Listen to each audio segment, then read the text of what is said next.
pane muimbi une mukurumbira zvikuru muno muZimbabwe anonzi Alec Macheso. Pane rumwe rumbo rwaakaimba achigwa nokutsanangura zvinoreva kuzama kuita chinhu chisingagoni kubudirira kana chisingaitiki. Anofananidza kuzama kuita chisingaiti kana kuti chisingabviri sekukupa gungwa nemigomo nezvidhishi.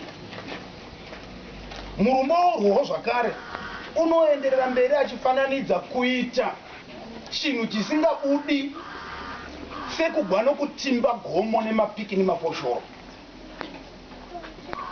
Mukaenda muhighway code, bhuku rinoshandisiwa kazhinji nevanoshandisa mugwagwa kana kuti nemadrivers, pane parinotaura pamusoro peroad sign kana kuti sign inoratidza kuti apa mugwagwa unoyu uri kundokrosa njanji. Ichitaura pamusoro pesaini iyoyo, munyori unoti kana ukaona saini iyi unofanirwa kuicherekedza nokuitevedzera nokuti inokubatsira kupukunyuka kutanga gakava nechitima, ende gakava racho hauri kundi. Nyaya yedu yatoda kutaura pamusoro payo nhasi iri kubva mubhuku ra1 Samuel 15 vhesi ya9. Chakumbira muverengi ativerengere vhesi 9. Yes. Asi Sauro navanhu vakarega Agagi namakwai akaisvonaka nedzimwe mombe nezvimwe zvakakora namakwayana nazvose zvakanga zvakanaka, vakaramba kuzviparadza chose. Asi zvose zvavakazvidza zvakanga zvisino kunaka ndizvo zvavakaparadza chose. Musoro wenyaya yedu yatichataura nezvawo nhasi unoti izvi kunyange kuna Mwari hazvibviri. Ngativhare meso edu tinamate. Baba vari musoro kudenga, taurai nevana venyu, vapei chikafu chingwa chinobva patafura yenyu. Tanamata muzita raJesu Kristu Mwari batinzo, amen. Tiri kuudzwa pahondo yakaindiwa naSauro nemasoja ake mushure mekunge atumwa naMwari. Kana maiverenga kwekutanga kuvhesi 1 na2 zvichienda mberi, maiona kuti vakatumwa neinstruction yaiti pamunoenda kuAmereka paradzai chose zvose. Vakanzi paradzai, kana vari vanhu paradzai vose. Zvikanzi kana mapedza kuparadza vanhu, nekiti dzinganisai muchiuraya. Ndo instruction yavakapuwa. But pavhesi 9 tinova kuti nziSauro nevanhu vake vakarega Agagi ari mupenyu. Zvatiri kuona panapa kugwa nokuamenda instruction yaMwari. Mukaverenga zvakanaka muchaona kuti Mwari uri kuti panapa tiri pavhesi 1 nevhesi 2 anoti iye chaipane chigwa vaAmereki chavaifanirwa kuparadziwa ndechekuti vane mhosva yavakapara kare vaIsraeri vachibva kuIjipita. Saka mhosva iyoyi zvakatora mazana nemazana emakore. Mwari Baba, Mwari Mweya Mutsvene, Mwari Mwanakomana vachidzeya kuti todini, togadzirisa sei mhosva yakapariwa iyi. Zvakatora mazana nemazana emakore kuti uchenjeri hwaMwari husingapimiki hubude neinstruction yaiti vaAmerika ngavaparadzwe. But instruction yakatorera Mwari mazana nemazana kuti aigadzire yakakanzugwa nechicaucus meeting chakaitwa musango naSauro nemasoja ake. Kudava vangosvika vakati but muri kuona sei pamusoro pezvatanzi tiparadze. Ndobva vagara pasi ndokuita chicaucus musango. Muchicaucus chavakaita vakaona kuti pane zvataurwa naMwari kuti zviitwe pane zvimwe zvinhu zvisinganyatsokuita muone wekuti makwai akakora toparadza here.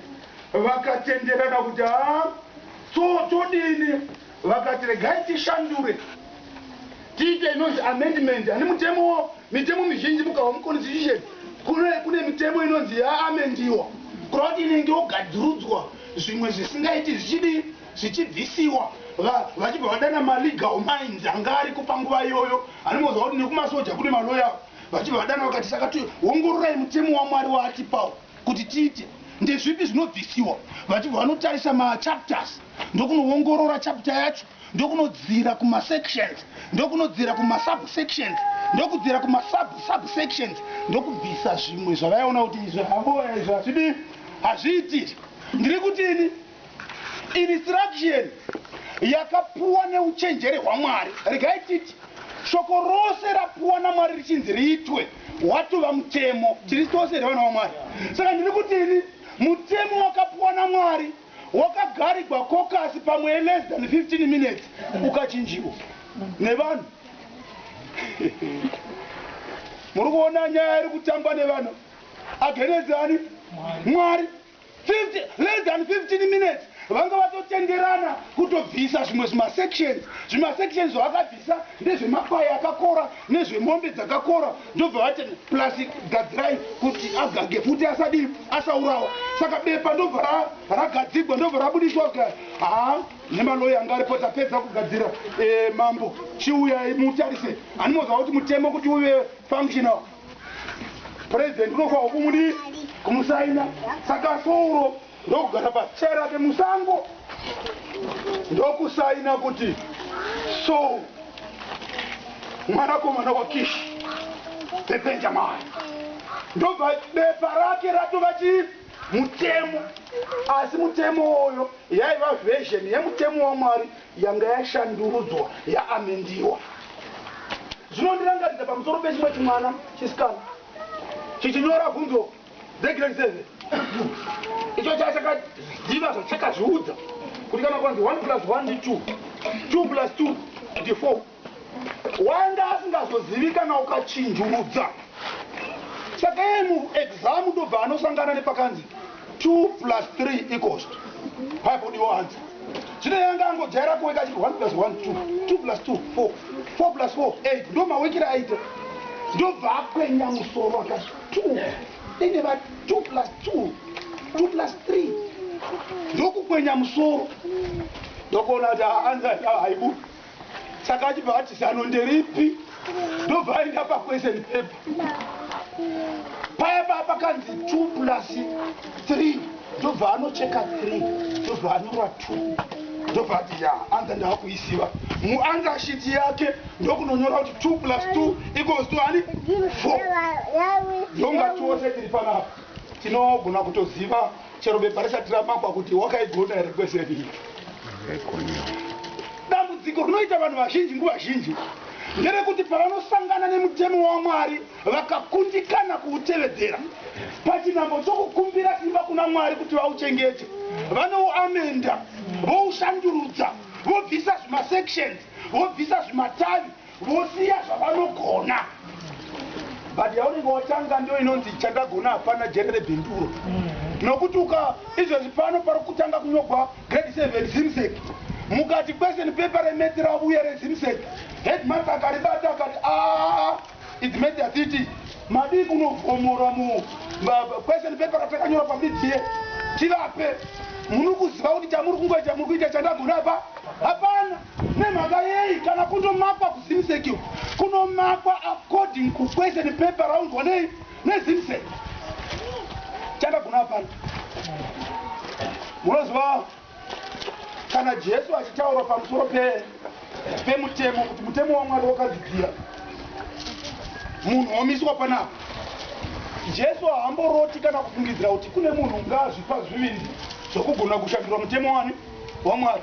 Mukaenda pana Matthew 5 verse 17 Jesu unototaura zvaanofungidzira kuti zvingatogonekana kuitwa nemunhu kudii, ukazvingagonekana kuitwa nemunhu kungofunga kuzviudza kuti ndogona kuchinja bati zvongogumira pakudii, pakufunga. Nokuti pana Matthew 5 verse 17 Jesu unoti musafunga mazviwa musafunga kuti ndakauya kuzoparadza murayiro kana vaprofita, asi ndakauya kuzozadzisa paari kuti musafunga. Haasi kuti musachinja, because unotoziva kuti hakuna kana munhu chero wakadzidza sei ungagona kuchinja mutemo waMwari. Saka chaanotofira kuti pane vamwe vanogona kungozofunga.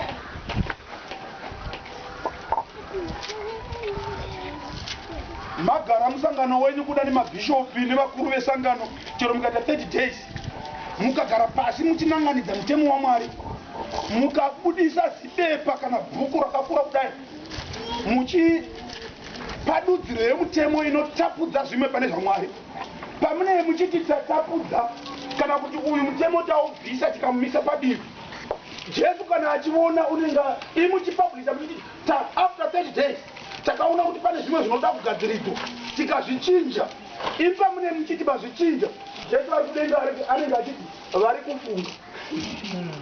Imakatonyora kuti tachinja, Jesu anenge achiti kufunga. Ndosaka Jesu pana Matthew 5 verse 17 akati musafunga. Ende kufunga kwacho haasi kuti musafunga kuda kuchinja murayiro. Paari uri kutoona kuti zvinhu izvozvo hakuna munhu ungagona kutongozviita. Uri kutotyira kuti vanhu vangangoita muedzo wokufungira kuti iye Jesu ungachinja, nokuti unoziva kuti ungangototogwa sekuti unochinja woga. Ndiani? NdiJesu. Saka uri kuti chirega muedzo woga ungapindwa nevanhu ndiwo kufunga kuti ndakauya kuzochinja. Mukaverenga pana Ezekiel 22 verse 26 Bhaibheri zvakare richitaura rinotaura zvinogona kuitwa nemunhu. Robudisa pachena kuti kuchinja murayiro waMwari haugoni kuchinja. Rinototi vaprista, richitaura pamusoro pevaprista, rinoti vakatsinzina meso avo kuti varege kuona masabata angu. Saka zviri kurehwa naMwari nezvokuti imi pamunoti tachinja hatichachengeti sabata rezuva rechinomwe taakuchengeta resvondo, Mwari ari kuti imi muchifunga kuti machinja, Mwari ari kuti kungotsinzina kwamaita. Muchitoparidza muchiti zvakachinja, Mwari achiti hakusi kuchinja, mangotsinzina chete. Ndo zvinogonekamwa kuitwa chete nemunhu. Tiri kutaura pamusoro pekuti pane vanhu vanogona kuita zvivindi zvokuita chinhu chisingagonekamwi kuitwa nemunhu. Kana pari pamusoro peinstruction yakuona Mwari, hakuna ungagona kushandura murayiro waMwari. Titose here vana vaMwari. Pane imwe vhesi inotaura pamusoro pekuti usatapudza kana kuwedzera pane zvataurwa naMwari. Moziva kuti zvorevesa kana ukagona kuti zvataurwa naMwari wouya wobvisa zvimwe, uri kureva kuti dhangu dzakatesva kudarika dzaMwari, because zvezvarongwa naMwari. I am quick minded, ndokasira kuona izvi mistakes togadzirisa. Ndosaka Mwari achiti usatapudza kana kuwedzera. Mwari unotaura achiti, mukaenda pana Mapisarema 89 verse 34, unoti iye sungano yangu handingaizvidzi kana kushandura chinhu chakabuda pamuromo pangu, regai nditi tabva kuvanhu. Mwari wabuda pachena kuti hakuna ungatozama zvingangogonekama kuitwa nemunhu kufunga. Paunenge uchiti tanyora kuti tichinje zvakati, Mwari anenge achiti mafunga. Iye Mwari pachake wava kuti nenivo handitogoni kuchinja mutemo. Saka kana umwe munhu akauya achikilema kuti unogona kushandura zvakataurwa naMwari, zvaari kureva ndezvokuti iye uri pamusoro paMwari. Nokuti naMwari pachake pana Mapisarema 89 verse 34 unototi nenivo handigoni kuchinja zvakabuda pamuromo pangu. Jesu wakati nenivo handigoni kushandura. Mukaenda kuna zvakazarwa achizvikuza hake ndiJesu, unoti ini pandavhara baya hapana unovhura, pandavhura hakuna unovhara. Iyeyu Jesu uyo kana kuti Mwari uyu, kana akati hongu hakuna unogona kuti kwete, kana akati kwete hakuna kunogona kuti hongu. Iyeyu Jesu uyoyu kana kuti izvi hakuna unogona kuti zvinoita, akati zvinoita hakuna unogona kuti hazviiti. Iye hakuna ndiye uri kuti iye sungano yangu handingaizvidzi kana kushandura chinhu chakabuda pamuromo pangu. tinogona kuva pakati pedu kuti varipo vamwe vanhu vanogona kufunga pfungwa yekuti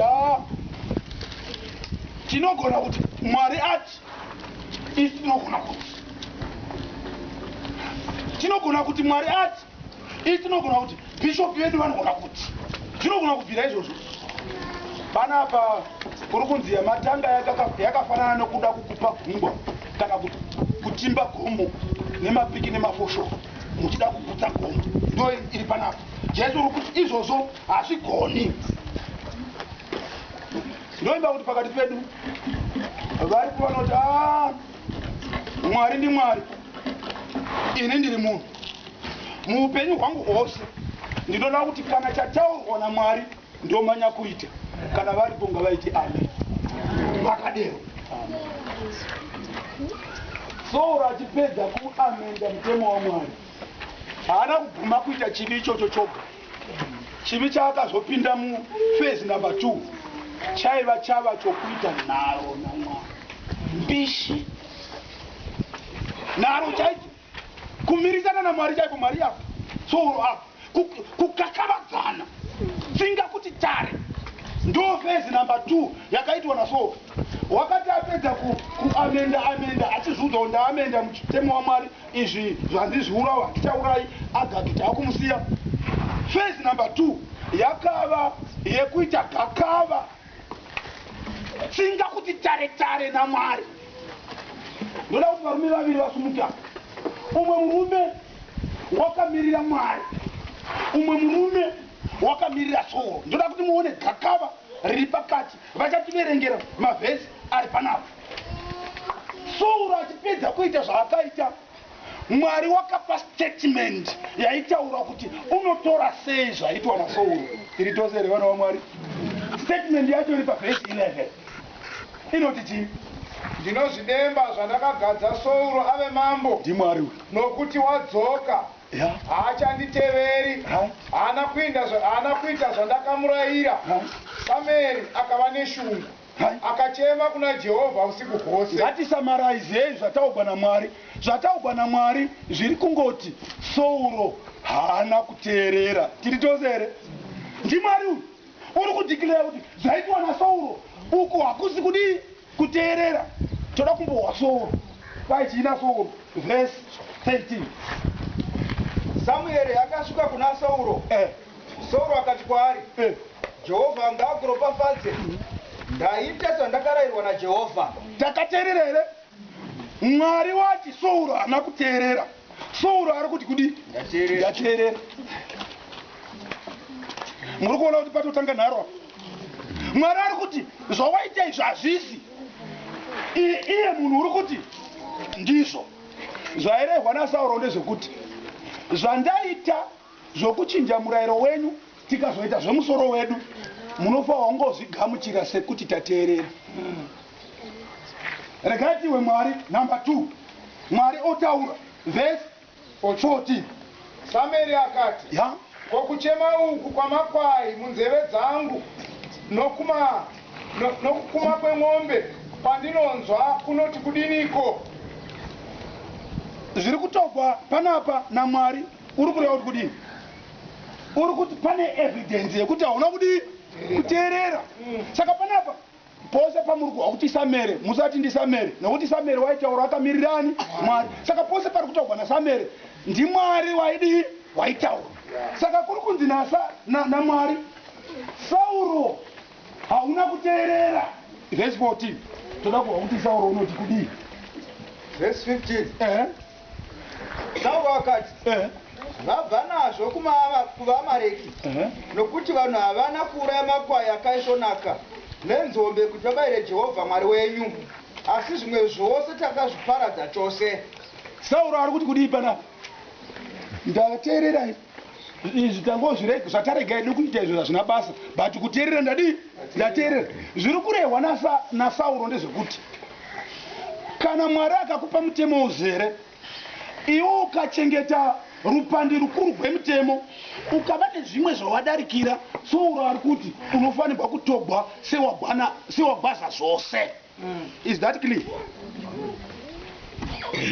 Yatova nharo apa Mwari ari kuti hauna kuteerera, soro ari kuti ndateerera. Mwari ari kuti hauna kuteerera, soro ari kuti ndadi bava ruviri vachikakavadzana. By the way, mukatarisa mamuwa here Sauro achitotenda kuti shuwa zvimwe zvinhu hatina kudini, hatina kuparadza. Ari kuti chero tisina kuzviparadza tateerera, chero tisina kuzviparadza tateerera. Varipo vanotofunga kudero kuti Mwari akatipa mitemo iri 10 vakadarikira umwe mutemo vanoti Mwari unofa hongotitora setagbaza zvose tinofa hongoponeswa isu. Kana wanga wachipofunga izvozvo ndinoda kuti umbofungisisa pamusoro penyaya iyi. Nyaya yakatendeka iwe yakatendeka ini ndinofungidzira kuti Mwari unoshanda ne95% kana 99%. Sauro wakarova akatonyatsa kutaura kuti zvataita izvi 99% yataita izvi, saka Mwari unofa hongoitora sokuti 100. Ndakaitiwe Mwari achitaura gwekupedzisira pakakava rawo verse 19. Zvino waregereiko kuteerera inzwi raJehovha? Emi asi wanopedza kutaura Mwari ari kuti kudii? Mwari ari kuti chi? Sauro hauna kudii kuteerera, nokuti mubvundo uyu uri kuti waregerei kuteerera. Saka neimwe nzira Mwari ari kungoti hauna kudii kuteerera. Toda kuhoti Sauro imbofungai kana Mwari ataura newe Ruth 3 amafunga kuti munhu kune munhu ungaramba achikakavadza.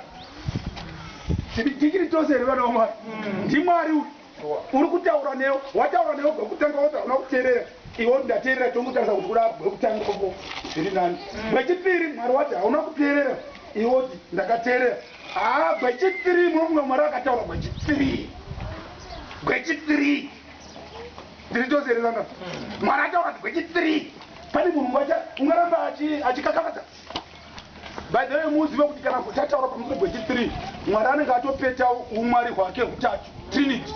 Mwari Baba vanenge vapedza newe, Mwari Mwanakomana vanenge vapedza newe, Mweya Mutsvene unenge wapedza newe. Hakuna munhu ungaramba achaita nharo apa. Regaitiwe ndofunga Sauro wako verse 19 verse 20. Sauro akati kuna Samueri, zvirokwazvo ndakateerera inzwi raJehovha ndikaenda nenzira yandanga ndatumwa naJehovha. Nharo ndo dzinonzi nharo mbishi. Bandoda kuudza iwe nawo Mwari. Ziva ukuita nharo nayo. Ungakakavadzana nechimunun'una chako chiri kuECD. Yes. Mungakakavadzana nemurume wako muchikandirana ndiro muchisundurudzana kudai. Yes. But pete na Mwari. Usatora Mwari semukoma wako mwana wako bankuru wokuti unomirisana naye rutatu. Mwari achiti uku kukanganisa, iwe uchiti handina kudii, handina kukanganisa. Rutiri nharo ende nharo idzodzo ndoda kukuudza iwe nawo Mwari. Tinogona kuti ndiSauro dzakagumana Sauro. Pane vanhu vakanditarisa pano vari kutorarama upenyu hwenharo idzodzo. By the way, unogona kufungidzira kuti ndokakavadza Mwari sei? Iri Bhaibheri iri ndo muromo waMwari pano panyika yezvinezvi. Saka ukaona Bhaibheri rikataura charataura, iwe ukarova neopposite direction, ndo nharo dzacho. Uri kutofamba munjira yani yaSauro. Ukaona wakakavadza Bhaibheri, hauna kukakavadza Bhaibheri, wakakavadza ani? Mwari, nokuti Mwari ndiye wakafemera kunyorwa kweBhaibheri. Tiri tose here vana vaMwari. Yes. Dzimwe nharo, kana kune nharo mbishi, kana muchida kuona vanhu vane nharo, varipo vakapuwa mukurumbira unzi kwaya, uyu une nharo. Ndaimboseka ndichihwa vanhu vachiidentify vachiti paindogona kungovona munhu une nharo tisina asati atomboita nharo. Tikati unoona kwaya ukaona munhu une ruvhudzi, kwaya gunorebwa guuya pano paumba, kwaya une nharo. Haiwa kana uchida kuona munhu ane nharo, huya pana 1 Samuel 15 pana murume unonzi Sauro anga asina ruvhudzi ugogo. Nharo kana uchida kudziona dzine munhu ari pana. Ndoda kukuudzai kana kune munhu ane nharo, haasi munhu unoti uchitaura anenge achikupikisa. Munhu une nharo mbishi ndokuti iwe uchitaura anenge achiti ya shu kunoita dololo. Uchitotaura unoti ndiri kutaura chaiko, ari kuhwisisa, but pakuzonodi pakuzonoita 0 ndo munhu nenharo mbishi iye ndiye munhu une nharo mbishi haapikisi nemuromo unopikisa nekurarama ende nhasi Sauro waiva nani waipikisa nemuromo vanhasi vanopikisa nemabasa Mwari akati zuva rechinomwe ivo vanoti nekutanga Mwari akati usaba ivo vanoba vanopikisa Mwari akati apa ivo vanoti pano chikonzero bishopi vedu vakadero ndo nharo idzodzo nekurarama kukakavadza Mwari nokurarama uchiparidza kudayo vamwe ningachosumukira soti amen amen kungobuda kuenda kumba zvoraramiwa opposite nemhari dzoenga ichinzi amen pano takaunganira vanhu vari kugraduata vakaita anonzi madiscover bible guide kubva guide number 1 kusvika guide number 26 unoona umwe akatsuna kutotaliza anopa macorrect answer mumagaidhi tiri tose vari kugraduata mumagaidhi unonyora correct answer kuti apasi but kunorarama 0 ndo nharo idzi bishi mugaidhi akabvunzwa kuti zuva resabata chingani unokumudza correct answer zvakati ndizvo here unokumudza correct answer munhu wakafa unoziva here unokumudza correct answer kunorarama opposite ndo nharo dziripo idzi asi chandinofarira ndechekuti shoko rauya nhasi kuti nharo idzodzo dzipere ndoda kuti imboudza munhu ari pedo newo kuti shamwari chimbomira nharo dzawo kuita idzi ndinoimba kuti pakati pedu uripo unoti ngaiziye matambo wandiri kukakavadzana naye handina zera naye ndoimba pakati pedu uripo tine zvakawanda zvatiri kukakavadza Mwari tinazvo varipo vamwe vari kukakavadza Mwari pakudzorera zvogumi chaiko Mwari achiti dzora iye achiti bodo Mwari achiti dzora iye achiti ikonomi yakamira kuipa inharo idzodzo ndoimba kuti pakati pedu varipo vanoti ini pana ndichikakavadzana naMwari ndoda kuti panopera mari dzeino nditi ngaiziye matambo ndandichikakavadzana nemunhu asiri wezera rangu kana varipo ingowevhai maoko muite amen yakakura chidiso chenyu Mwari ari kuchiona munhu uchachizadzisa nokuti kana nharo idzodzo zvisina kupera ruponesi hakuna hedzo dzapera nharo yapfuura fezi yenharo ndoda kukuudza yona waMwari nguva yenharo ndo ino yekuparidzwa kweshoko raMwari vanhu vachinoverenga zvidzidzo vachinoverenga bhaibheri unoona bhaibheri riri kutaura zviri kupikisana nezvake iginowa vhesi yacho otsvaka vhesi inotsigira zvaanoita ndonguva ino yenharo yekukakavadzana nebhaibheri vandoda kukuudzai kwai chisingapiri chinoshura nguva yekukakavadzana naMwari ichapera ende chichaipedza ijudgment rutongo ndo panoperera nyaya pamusi werutongo ende pamusi werutongo kana muchida kuziva supreme court yekudenga ichagara pasi ichitongwa naJesu agere pamusoro pechigaro kana atonga hakuna unoti pwetere zvegakava rana Sauro here rapera kuti hwa kana Mwari atonga muno munyika koti huru yepamusoro yaibonzi supreme court iye zvino yakunzi constitutional court kana nyaya ikasina majistireti ikakoneka unokwanisa kuapila yoenda kuhigh court kana enda kuhigh court ikavatwa zvausingafariri unoapila yoenda kuivi kuconstitutional court regaiti koti supreme court but vanoziva pamusoro pezvemutemo kana nyaya yatongwa kusupreme court ikasakufadza unoendeka hakuchina koti muno munyika yaunogona kuapila kuti supreme court yatonga zvandisina kufarira ndiri form 2 takambonyora chimwe chataiverenga kuenglish chainzi God is case no appeal, kuti kana Mwari kana atonga hakuna kwaunonoapirira, hauendi kuna sabhuku uchiti Mwari vakatonga zvandisingafariri. Saka ndiri kutini, gakava rako unogona kuriita nhasi ari masomero ari kuparidza, but kana Mwari otonga hauchina kwokuapirira. God is case no appeal. Chatonga mutongo waapa is final. Gadzirira kuva kudivi kwavo, judgment isati yagara pai, isati yagara pasi, rutongo kusati kwagarirwa pasi. Munoziva zvinoitiwa kana vakamboenda kukoti kana mhosva ichitongwa, munodhibheta vakamboona munomuzimbabwe makamboitwa koti constitutional court ichitonga nyaya yegakava ranga raitiwa pamusoro pezvemaelections a31 July. Vazhinji vakaiona pamatelevision gakava iri. Saka pakatongwa koti vanhu vakataura kubva makuseni, waiti uchiona uri patv uchiona pomboitiwa chi5 minutes break, ndopo waiti ukabuda pashe ndopo unoona umwe munhu achibuda pashe kurazo. Vanhu vazhinji vaiona nyaya ipi iyoyo kubva makuseni kuchiitwa mabreak kusvikira ameni nyaya dzisitaurwa.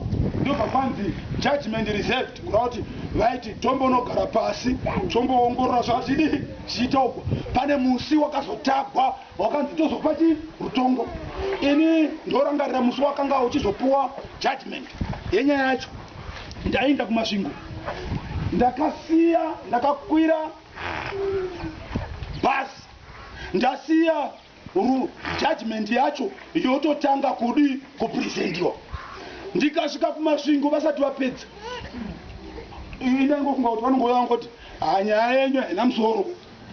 Vanhu votosumuka votomwira mvura vototi kupana ndingaderere.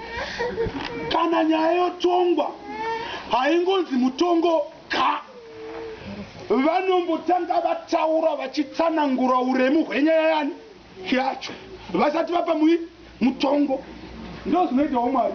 Pakesi yaSauro wakatanga ataura uremu hwenyaya yani yaSauro asati atura mutongo.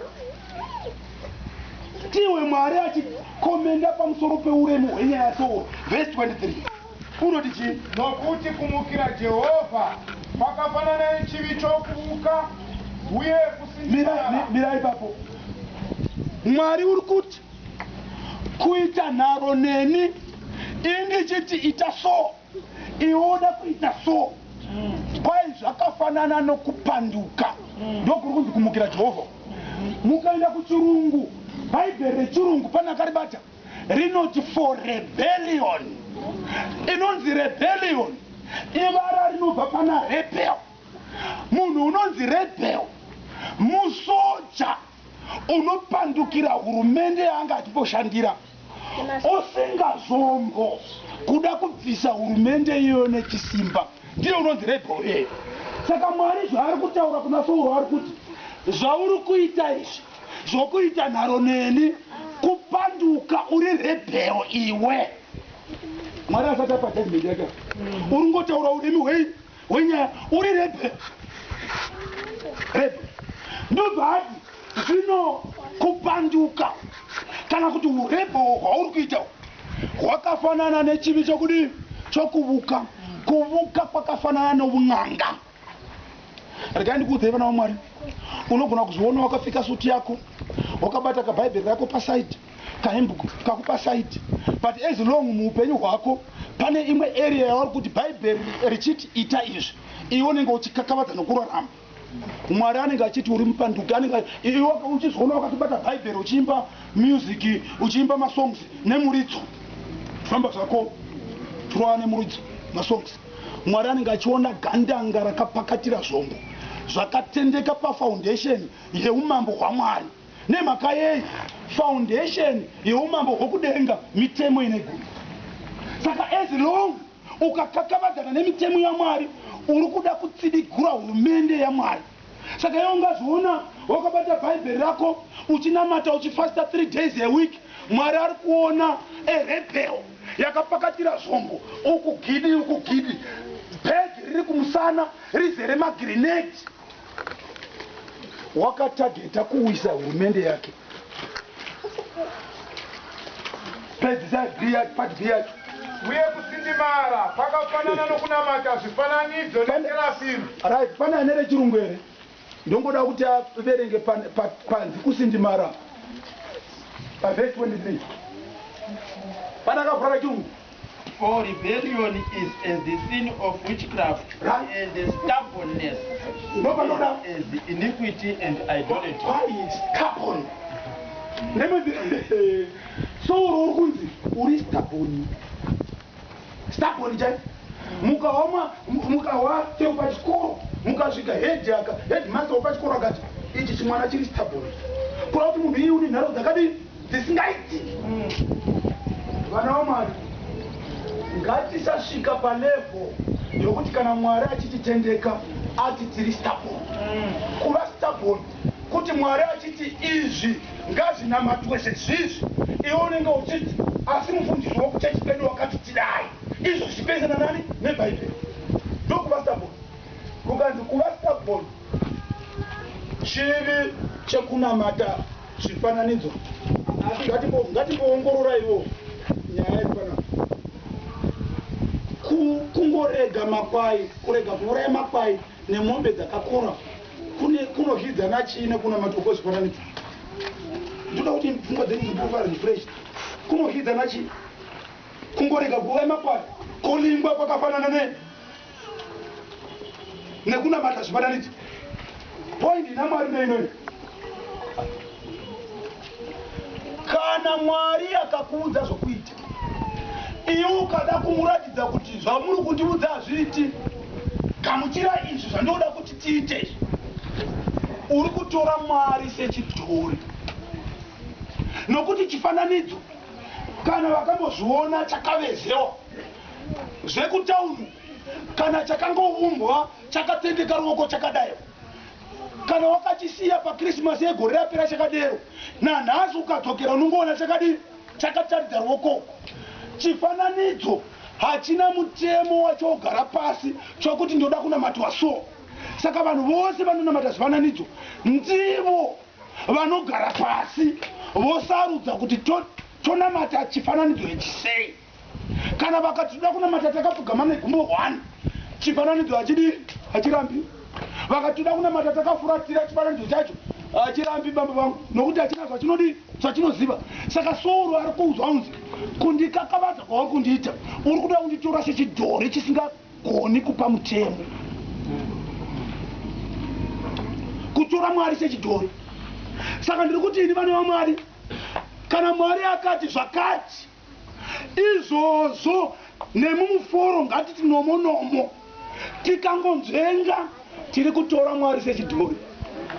Nokuti tava kuzvigadzira mitemo yedu zvikaichi Zvawakaramba shoko raJehovha. verse 29. Ndoda verse 29.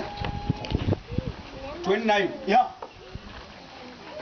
Uyewo mutendiwa waIsraeri haangarevi nhema kana kuzvidemba. Ndoda matopedza ndokumbira vanere chirungu vandiverengere verse 29. Ire chishona kuti mutendiwa waIsraeri haangarevi nhema kana kuzvidemba. Ndoda kuEnglish kunotibudisira zviri nani zviri kurembwa.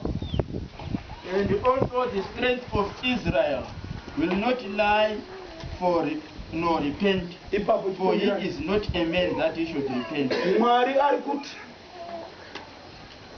mutendiwa waIsraeri haripendi. Kuripenda kudii? Chinonzi repentance kugwadziwa mwoyo pamusoro pezvakaipa zvawaita wozvidii wozvisiya. Saka Mwari ari kuti ini handiripendi. Ari kutaura kuna Sauro.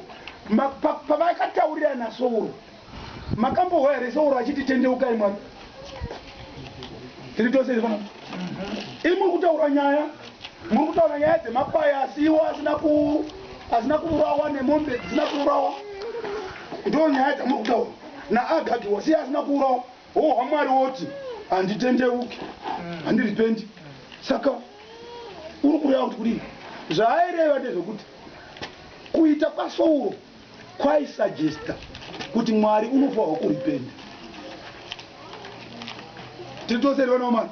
Mukatarisa bvuriro pakaita nharo, kubvurira pakaita nharo dzakaita pakati pevanhu avo, munoona kuti Sauro asati pavakagara pasi musango vachiita meeting yekuamenda mutemo uyu Sauro wanga akatozvironga kuti ndokwa tichasvika kana Mwari ada kusvika tosvikana kumapeni. Wezi ndiri kuona pavaigara pasi vachiita caucus, ndiri kuona pamwe mumusodzi wakabvunza akati kunaimi ndakaona kuti Mwari akatiuraya zvose ko kana akazviona pamwe ndoona kuda kunogona kuva neumwe munhu wakasumudza ruoko akati kana Mwari haagone kuzviona unenge audzwa nani nekuti kunoku hako kunokuhondo kunoku ndiani anenge anoreva panapa pane munhu ane makuwai handiti semasoja tofa uchengeta masecrets saka hakuna unganozivisa Mwari. Ndoona umwe munhu achisumudza ruoko achiti makangamwa here kuti pana Akani paya paya Mwari Akani wakaviga nemhuri yake vari 2 but Mwari ndiye wakanozvipungumura. Ndiri kungoasuma, ndiri kuona Sauro achiti alright anyway kana kuri kuti Mwari wazozvidiscover ndichataura naye. Saka pavaikakavadzana Mwari achiti hauna kuteerera, Sauro achiti ndakateerera. Zvaireva Sauro ndezvekuti my position handichinji. Saka kana Sauro anga asingachinji position yake, waifa wakuchinja position ndiani? Ndi Mwari. Saka Mwari uri kuti kana uchikakavadza Mwari, iye Mwari akakuudza zviri pachena kuti rangarira zuva reSabata kuti urichengete rive dzvene ende zuva racho nerechinomwe. Kana uchikakavadza uchiti chero ukazviwa unoramba uchiignowa, uri kuti I don't change my position, therefore Mwari ndiye anofanira kuchinja position. Saka zvauri kureva ndezvekuti Mwari ndiye unofanirwa kutendeuka. Ndo saka Mwari panapa achiti mutendiwo waIsraeri agone kutendeuka haripendi. Ndo saka ndati mumusoro wenyaya izvi hazvibviri chero kuna Mwari. Mwari haagoni kuchinja mind pamusoro pezvinhu zvaakarayira. Tiri tose here vana vaMwari. Ndiri kuona Sauro mupfungwa make waitoda kuti Mwari hamuhwisisi ine matora chair tagara pasi omboita kaBible study, short Bible study naMwari achimutsanangura achimudurdzirira mutemo wake kuti apa nepapa nepapa nepapa nepapa. Paanopedza chinangwa chaSauro chaiva chokuti kana apedza otoita call appeal okoka Mwari kuti handizivi kuti kana mama kateerera mari dzandataura panapa mungagona kuzvipira here. Muchinangwa chaSauro waitoda kuti after the discussion Mwari ati Sauro waita ndendandakarasika waita zvako waita zvako wandivhura meso angu ndandisina kuzviona. Sauro oti muchitanga kana pamunopa mitemo paya nene muchibotanga mativhunza. Ndo chaiva chinangwa chaSauro kuita call kuna Mwari. Mwari ozvimisira ouya paauta akabereka mavoko achiti ndandakarashika ndandisingazivi ndachinja my position. Ndiri kuti ini vana vaMwari kana uri pano uchiziva kuti bhaibheri rinoti asi iwe uri kurarama izvi ukaramba uchiita nharo idzodzo uri kuda kuudza kuti Mwari change your position. Ndimo kwauchinja position. Ini position yangu ndinotova nayo handichinji, ndorambira ndiripo, ndichigogomera ndiripo, ndigorambira ndiripo ipapo, handichinji my position.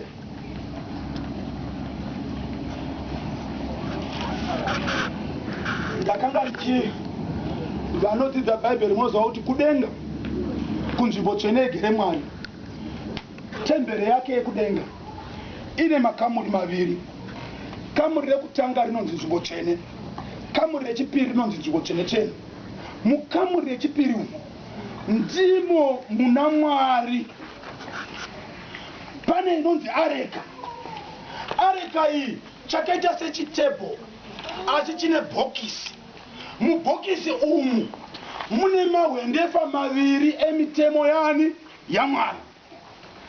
Pamusoro peareka apa ndo pane inonzi Shekinah glory, kana kuti ndo pane uvepo hwaMwari, ndo panonzi chigaro chemutsa. Paya patonamata tichiti tiri kuuya pachigaro chemutsa, ndo pachigaro chemutsa apa pana Mwari Baba, Mwari Mwanakomana, Mwari Mweya Mutsvene.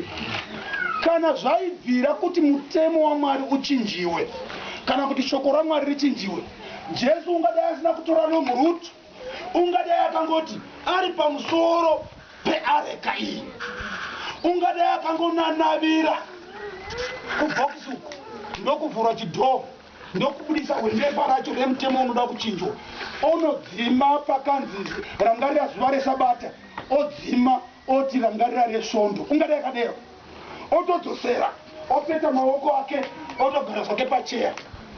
That is, but nekuda kwekuti hazvibviri kushinja mutemo uyu, Jesu wakatora the long way yokuuya pamuchinjikwa akajegewa nezvipikiri.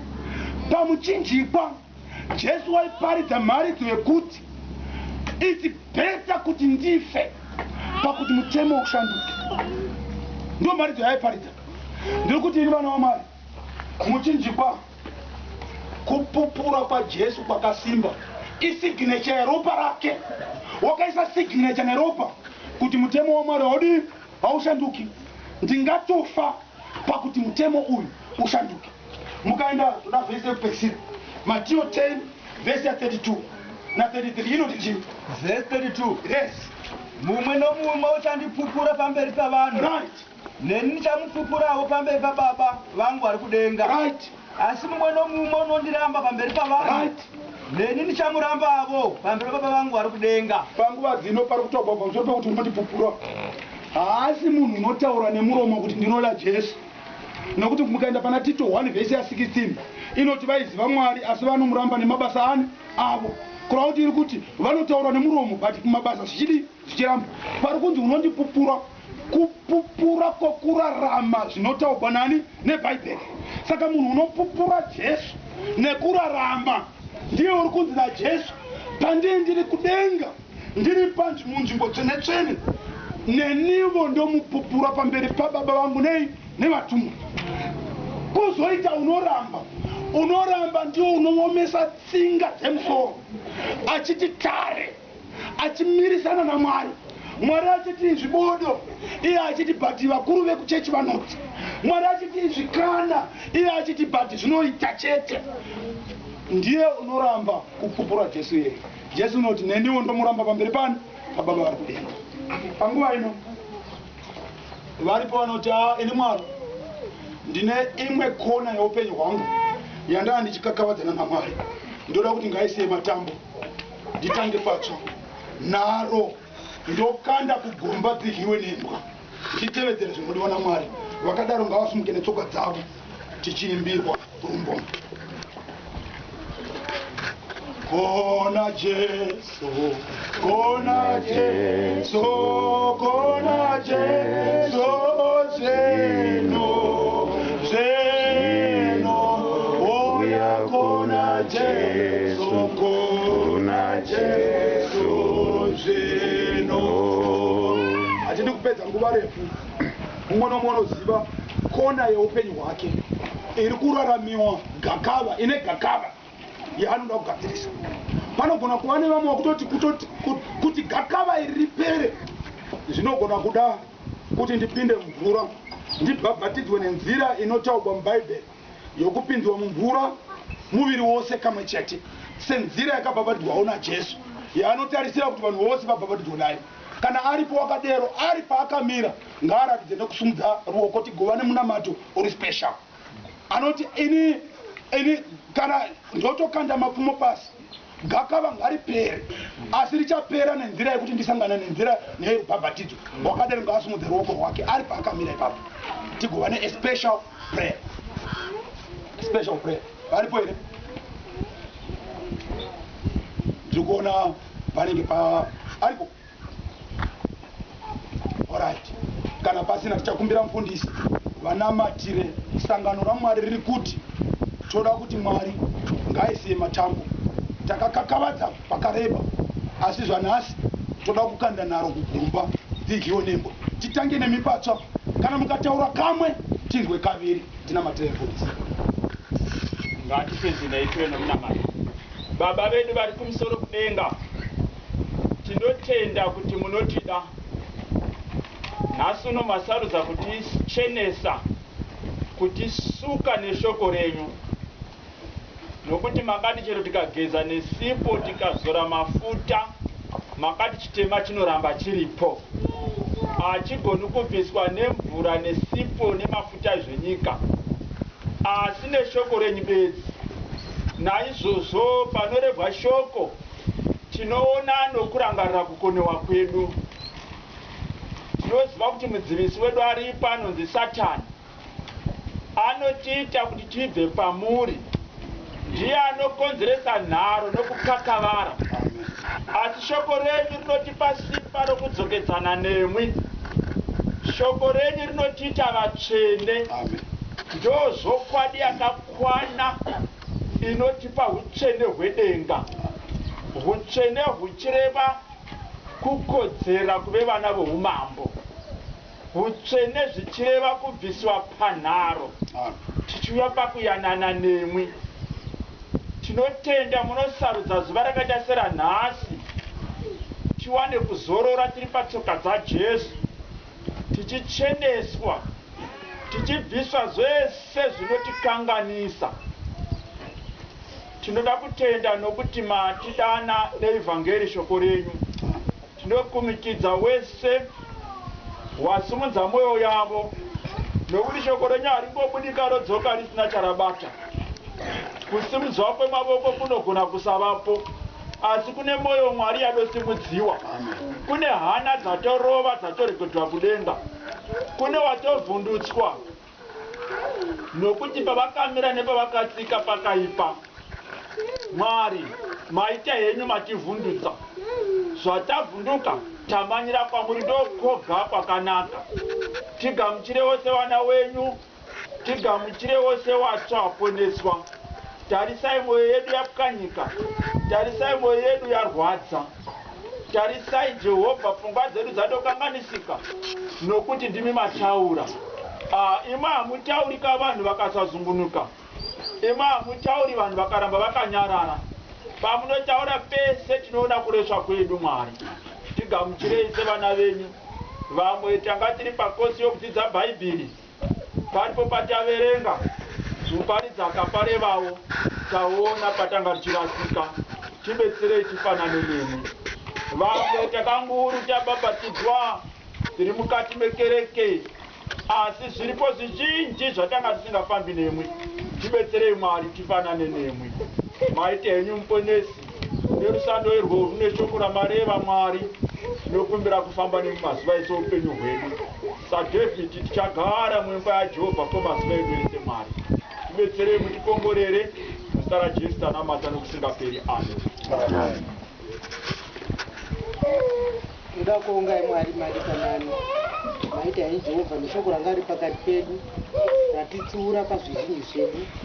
Tokumbira kwamuri Mwari enga pamupova yedu inogara nokusingaperi, chatitungamirira musha musoro kudenga tenzi.